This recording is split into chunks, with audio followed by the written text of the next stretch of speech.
Mucha gente oye un riff de guitarra con distorsión y piensa en heavy metal como, pues eso, ruido, gritos, una masa de sonido sin forma. Sí, como si fuera solo la superficie del océano, sin ver todo lo que hay debajo. Exacto.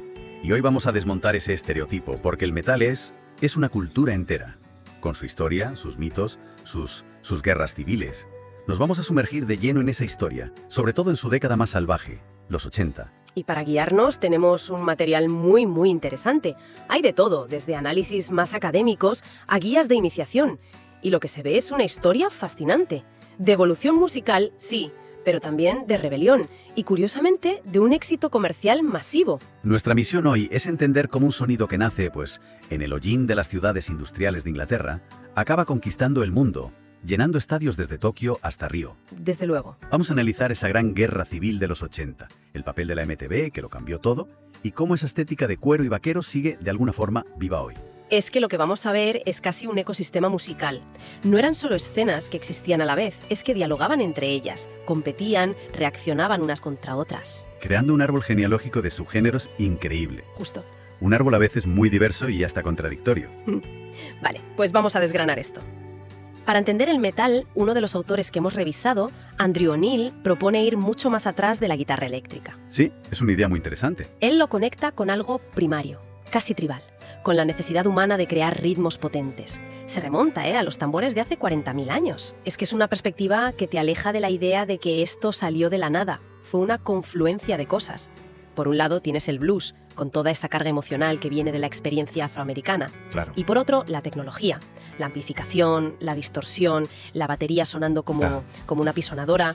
El resultado es un sonido que, según dicen varios estudios, activa los centros de placer del cerebro de una forma muy particular. O sea que no es solo ruido. Para nada. Es una respuesta visceral, casi una catarsis para quien conecta. Y esa catarsis tiene una fecha y un lugar de nacimiento muy concretos, en los que todos los análisis coinciden. El 13 de febrero de 1970. El día que se publica el álbum debut de Black Sabbath.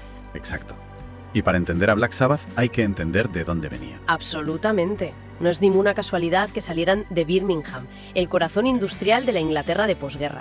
Una ciudad gris, de fábricas, ruido, pocas oportunidades. Su música era el reflejo de eso, ¿no? Era la banda sonora de esa realidad. Ozzy y Tony Iommi habían trabajado en mataderos, en fábricas. De hecho, Iommi cuenta que el riff de Iron Man nació intentando imitar el sonido de la maquinaria pesada que oía cada día. Era justo lo contrario al flower power hippie que venía de California. Totalmente.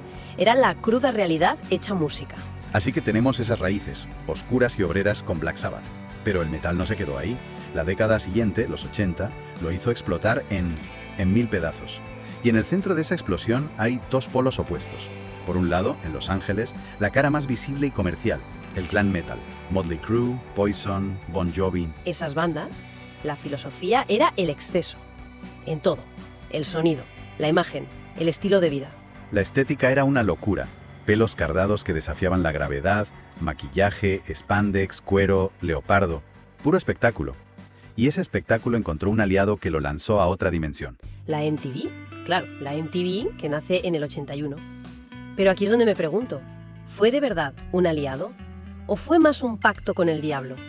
¿No se arriesgaba el metal a perder su alma? Esa es la gran paradoja de la década, y las fuentes lo reflejan todo el tiempo. Por un lado, la MTV fue una bendición. Puso a Motley Crue en las teles de millones de casas. La música dejó de ser solo para escuchar. Exacto, se convirtió en una experiencia audiovisual. Los videoclips eran mini películas. El de Here I Go Again de Whitesnake, con Tawny Kitaen en el capó de los dos jaguares, es el resumen perfecto de esa época. Se convirtió en un arquetipo. Pero claro, eso tiene una contrapartida, justo. La contrapartida es que la imagen empezó a ser a veces más importante que la música. Se pulía todo para sonar perfecto en la radio. Y esto generó una reacción furiosa en el underground. Una reacción que básicamente dijo, nosotros no somos eso. Lo nuestro es la música, no la laca, ni más ni menos. Y esa reacción se llamó thrash metal. El objetivo era simple y directo. Tocar más rápido, más alto y más agresivo que nadie. Si el glam era una fiesta en Hollywood, el thrash era una declaración de guerra desde los garajes de San Francisco. Y aquí aparecen los que los textos llaman los cuatro grandes: Metallica, Megadeth, Slayer y Anthrax. Eran la antítesis del glam en todo. Hasta en la estética. Totalmente. La estética era casi un uniforme de combate. Las cazadoras vaqueras, las famosas battle jackets, llenas de parches de otras bandas, vaqueros rotos, zapatillas de caña alta. Era una estética funcional, anticomercial. Muy de comunidad, ¿no? Llevar un parche era como una declaración de lealtad. Eso es. ¿Y las letras? Si el glam cantaba sobre chicas y fiestas, el thrash, Hablaba de cosas bastante más oscuras. muchísimo más. Guerra, corrupción, injusticia social, muerte y, en el caso de Slayer, satanismo y violencia de una forma tan explícita que les acusaron de todo, desde simpatías nazis a ser una secta. Pero eso, lejos de perjudicarles, les ayudó, ¿no? Les ayudó a cimentar su reputación de ser la banda más extrema y peligrosa del planeta, algo que ellos llevaban como una medalla de honor. Y dentro de esa escena hay una historia que las fuentes destacan siempre porque lo resume todo: la competitividad, la rabia. La historia del origen de Megadeth es que es una historia increíble. Dave Mustaine era el guitarrista de Metallica al principio, pero por su comportamiento y sus problemas con el alcohol lo despidieron de la peor manera. Lo metieron en un autobús y para casa. Sí, un viaje de 4 días de Nueva York a California, sin avisar. Durante ese viaje, Mustaine, lleno de rabia y sed de venganza, empezó a planificar su nueva banda. Su único objetivo: ser más rápido, más técnico y tener más éxito que Metallica. Y esa rivalidad personal fue un motor para toda la escena. Un motor de innovación brutal. Y esa ola no se quedó solo en California, fue un movimiento global. Sí, eso lo dejan claro los textos. Totalmente. En Alemania surgió una escena potentísima, con un sonido aún más crudo: Creator, Sodom. Y en Brasil, una banda llamada Sepultura empezó a mezclar el thrash con influencias locales, creando algo único. Y de ahí a géneros todavía más extremos. Justo. De ahí nació el death metal en Florida, con bandas como Morbid Angel, y en la fría Noruega el black metal con Mayhem. La oscuridad y la rebelión llevadas a otro nivel. Pero es importante aclarar que los 80 no fueron solo glam contra thrash. Había más jugadores en el tablero. En Reino Unido, por ejemplo, estaba la nueva ola del heavy metal británico. Con Iron Maiden como máximo exponente. Sin duda. Y lo curioso de Maiden es que, en medio de la fiesta del glam y la rabia del thrash, ellos ofrecían algo totalmente distinto: escapismo. Sus canciones no hablaban de fiestas ni de aniquilación nuclear. Te llevaban a batallas históricas, a poemas, a películas de ciencia ficción. Musicalmente eran únicos. Esas guitarras gemelas, el bajo galopante de Steve Harris, la voz operística de Bruce Dickinson. Y construyeron un imperio a la antigua usanza. Giras maratonianas, álbumes legendarios como The Number of the Beast y una identidad visual potentísima. Gracias a Eddie, su mascota. Crearon su propio universo. Sus fans no eran seguidores, eran devotos, porque Maiden les daba una mitología, una comunidad. Era otra vertiente del metal, más épica. Y mientras pasaba todo esto, surgió otro fenómeno muy de los 80, el culto al Guitar Hero. Ahí es donde entran nombres como Yngwie Malmsteen, Joe Satriani, Steve Vai. Guitarristas que convirtieron su instrumento en el protagonista absoluto. Sí, dieron lugar a lo que se llamó metal neoclásico. Era una fusión de la complejidad de la música clásica de Bach o Paganini con la velocidad y la distorsión del metal. La técnica se convirtió en un fin en sí misma. Una especie de competición olímpica de la guitarra eléctrica. Básicamente.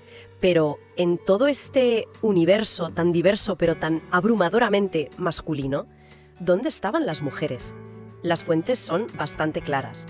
Era un mundo de hombres. Predominantemente, sí. A menudo las mujeres aparecían como objetos decorativos en las portadas o en los vídeos. Había mucho machismo. Sin embargo, sería un error decir que no había mujeres creando música. Hubo pioneras muy importantes. Importantísimas, y tuvieron que luchar contra viento y marea. Pensemos, por ejemplo, en Doro Pesch, la cantante de Warlock. Una voz increíble. Una voz potentísima. En un mundo de hombres cantando sobre guerra y oscuridad, ella se plantó en el escenario como una igual, sin pedir disculpas. Uno de los análisis destaca que no era una versión femenina de un cantante de metal. Era una de las mejores voces del género, y punto. Su historia es la de muchas otras, como Girls' School, Vixen, Lita Ford. Exacto. Una lucha constante por ser juzgadas por su música y no por su género, en un entorno que a menudo era muy hostil. Entonces, ¿qué significa todo esto? Tenemos una década de excesos, de éxito masivo, de guerras internas. A finales de los 80 la burbuja del metal parecía no tener fin. Vendían millones de discos, llenaban estadios. Y de repente, todo cambió. ¿Qué pasó? Pues la respuesta llegó de una ciudad inesperada a principios de los 90, Seattle, el grunge. El grunge. La irrupción de bandas como Nirvana o Pearl Jam cambió radicalmente las reglas del juego. No fue solo un cambio musical, fue cultural. La estética pasó del exceso y el artificio a una supuesta autenticidad basada en la angustia. Adiós a los pelos cardados y hola a las camisas de leñador. Justo. Y la MTV, que había sido la gran aliada del metal, simplemente cambió de bando. El foco mediático se desplazó por completo y el metal, de la noche a la mañana, dejó de ser cool. Perdió su sitio en el mainstream. Sí, pero su legado cultural es innegable y sigue muy presente. Quizá el ejemplo más claro sea la moda. Totalmente. Hoy es súper común ver a gente con camisetas de Iron Maiden o Metallica que quizá nunca han escuchado un disco entero. Se han convertido en iconos pop. Y las battle jackets siguen viéndose en festivales. Incluso la estética andrógina del glam ha influido en la moda gender fluid de ahora. Y esto nos lleva a una de las conclusiones más sorprendentes de las fuentes. Sí, un estudio que siguió a los metalheads de los 80 hasta la edad adulta y descubrió que, en contra de todo el pánico moral de la época, que los pintaba como delincuentes. Se convirtieron en adultos felices y bien adaptados. Exacto. Lo que sugiere algo muy potente. Que esa identidad tribal, esa comunidad que se forjó en conciertos y tiendas de discos, funcionó como un entorno de apoyo increíblemente positivo para muchos jóvenes. Les dio un lugar al que pertenecer. Haciendo balance, queda claro que el heavy metal es un universo mucho más complejo de lo que parece. Los 80 fueron su Big Bang. Éxito comercial masivo gracias a la MTV y a la vez una feroz rebelión underground. Un legado que, desde la música a la moda, sigue resonando con una fuerza tremenda. Y para cerrar, me gustaría dejar una reflexión que surge de una breve mención en uno de los textos. Se habla de un libro Heavy Metal Islam, un trabajo que generó controversia. Y esto plantea una pregunta que va más allá de lo que hemos analizado hoy. A ver, ¿cómo se transforma un género tan arraigado en la contracultura occidental cuando es adoptado en contextos culturales y políticos radicalmente distintos? ¿Cómo suena y qué significa la rebelión a través del heavy metal en lugares como Oriente Medio? Es una idea interesante para seguir explorando el increíble viaje global que este género, nacido en las fábricas de Birmingham, sigue recorriendo.